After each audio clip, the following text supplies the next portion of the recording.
What's up, folks? How y'all doing? This is another program. I'm here with my mans. We're gonna be talking today about trauma recovery and intervention. Sorry about that. You gotta excuse my speech. But tell the people that ain't familiar with you what's your name and what you got going on with yourself. How y'all doing? My name is Farji Shahir, a longtime employee at Hennepin County Medical Center. Pretty much just out here to chop it up and keep it real, you know what I mean? There's a lot of stuff that's going on in the world, and the only way for us to really, get it out there, let people know about it, is if we do it ourselves. So it's the real media, we tell it like it is. So just a little intro. Been doing the work I do for almost 20 years now. So what's the name of the program? We got Next Step. Next Step is a program out of Hennepin County Medical Center. It was like a partnership between Hennepin County and the city of Minneapolis that came together and decided that we needed to look at violence like a cancer. And this was an initiative started just through dialogue in the hospital. I've been there for a long time, so I know a few people. And me and one of the security guards sat down and we started chopping it up. And he told me that the hospital was, looking to start this program that is geared towards dealing with violence like cancer. So, I jumped on it. We've been running since July of 2016, and we've seen about 150 people, and we just help them out, man. They come in, victims of gunshot wounds, they be stabbed, victims of assault, guys get jumped on, they come in with pumpkin heads. We see them, and then, we wait till they heal, and then we introduce them to a new frame of mind, or a new kind of lifestyle. A lot of us, we do the things that we do just simply because we're stuck in survival. Right. You don't know no different. Yeah. So when y'all introduce them to the program, when y'all do introduce them to the program, what exactly, like if they do fit the criteria and they get into the program, what exactly do y'all actually do for them? Like do y'all just like the Big Brother type thing where y'all have picnics or like what do y'all actually do for them? A lot of times it's like we kind of life coaches. And we mentors to a certain extent. We try to get them as much knowledge as they need because, at one point in time we was lacking it. Right. And then we got the wrong kind of advice. When we was growing up, we had a different kind of advice. A lot of the older guys wanted us to find our way, when we was in the streets, but unfortunately it got a lot of us jammed, so. Definitely. Yeah. Dead ends, I tell them all the time, it's like, it's chasing a mirage. Everybody out here trying to be Scarface, but they forget at the end of the movie, Scarface died.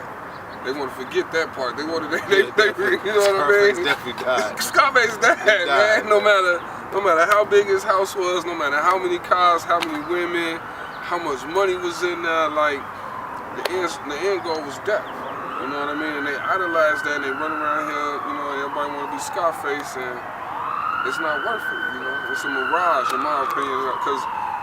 We hustlers, man. We come from that era, and during my legacy or during my trials and tribulations in the world, doing what we do, I realized that you can sell drugs, but once you get up, you're only gonna be up there for 3 summers. Right. You got 3 summers. You're gonna spend about 4 summers getting to your plateau where you go shopping and get fresh. And, you know what I mean? It's gonna take you 4 years to get there, and then once you get there, you got about 3 years for a summer. That's a short lifespan. Short for lifespan. all the kids out there, that's a short lifespan. Short lifespan, you know what I mean? It's like, for one, they get caught up in the age between 1 and 18. They get caught up in this lifestyle, and they think that that's a whole life. They don't realize that them 18 years can be lived 4 times. Right. You know what I mean? You got 4 lifetimes, man, and a lot of us, we throw away our lives, man, during that first lifetime, not even understanding that we got 3 more to live. Yeah, that's deep, and that's serious too. I tell my kids all the time, life is short. Yeah. By the time you get 18, once you get to 18, 21, it seems like you got a birthday every 6 months. Yeah. When you look around every 6 months, you look around, you're older now. You're older. And it don't stop. You know what I'm saying? Yeah. So tell us a little bit about your growing up. Where you from, man? How was that for you? I'm originally from Chicago. Grew up in Chicago. Really all sides. I started on the south side at a young age. Back in I was born in 79, 80, you know what I mean? So them years I was on the south side till about 85. And then my mother moved to Uptown. They call it the North Pole now. So it got a little rowdy over the years, but when we was growing up, it was breakdancing and graffiti, you know what I mean? Things like that, the hip hop era back in the late 80s, early 90s. And, you know, my sister used to take me outside, meet all the good guys, the older guys.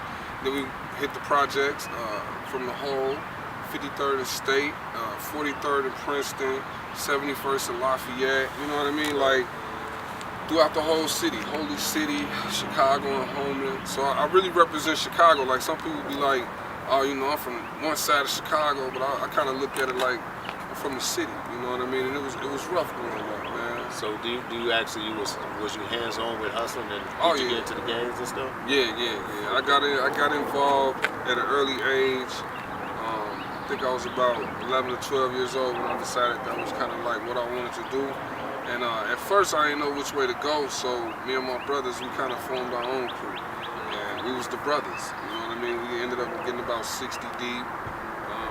Then, you know, we branched out, we got a little older, and then we started joining the real deals. You know what I mean? And then, you know, that took us to another level. And the only reason why I asked you that, because even though it shouldn't matter who the message is coming from, you should listen to the message, but for some people, they could listen better when it comes from somebody that actually really was hands-on with it, you know, that really had their foot in the door, you know.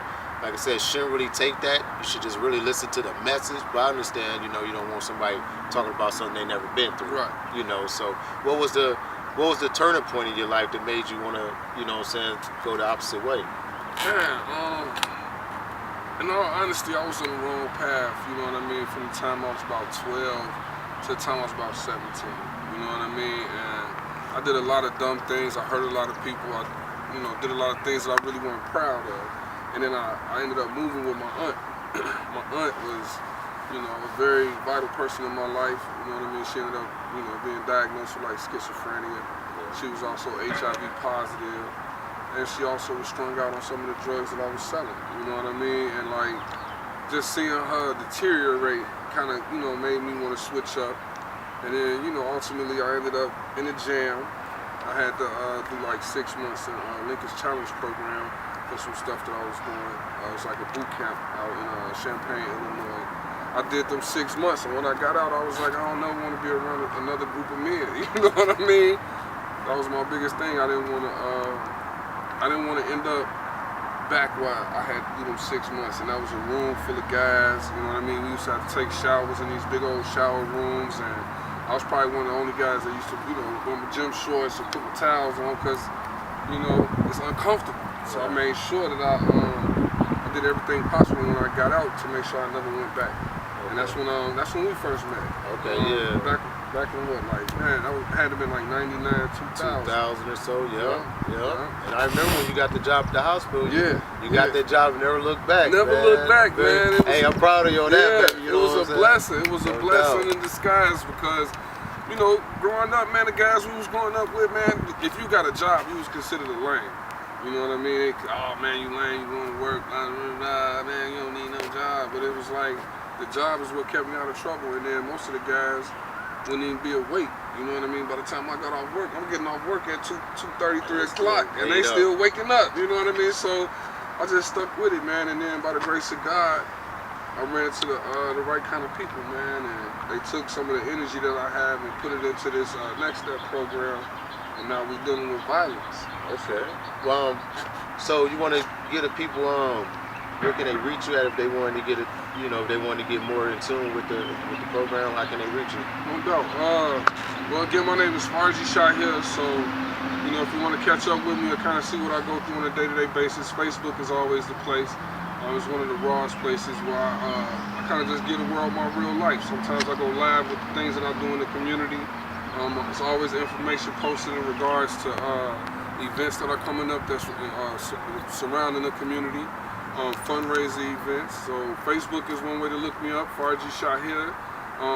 Or you can check me out at Hennepin County Medical Center. I'm downtown at the hospital.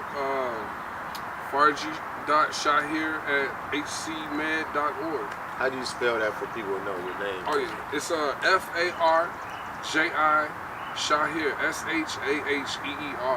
And yeah, hcmed.org. Okay. Well, I appreciate you talking. We're gonna follow up with some more. This ain't the last time we're gonna sit down. You know what I'm saying?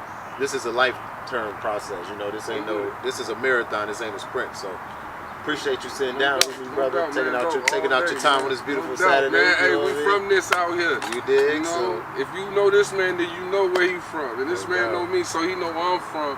And it's about time that guys like us band together, man, and kind of transition from what we used to. We got kids to raise now, man. Yep. So I know if y'all from Minneapolis, you know somebody got killed the other day. You know what I mean? We got to be able to support our community, man, and make sure these type of things don't happen. Yep. And when they say don't snitch, and they were saying don't snitch because the black community took care of one another. If it was somebody that slipped out of pocket in our neighborhoods, we took care of it personally. We don't have that no more. We gotta get back to that. Each one teach one. Yes. Reach back and help another one. We got to. We That's got what's to. up. And put them guns down, man. Put them guns down and talk it out.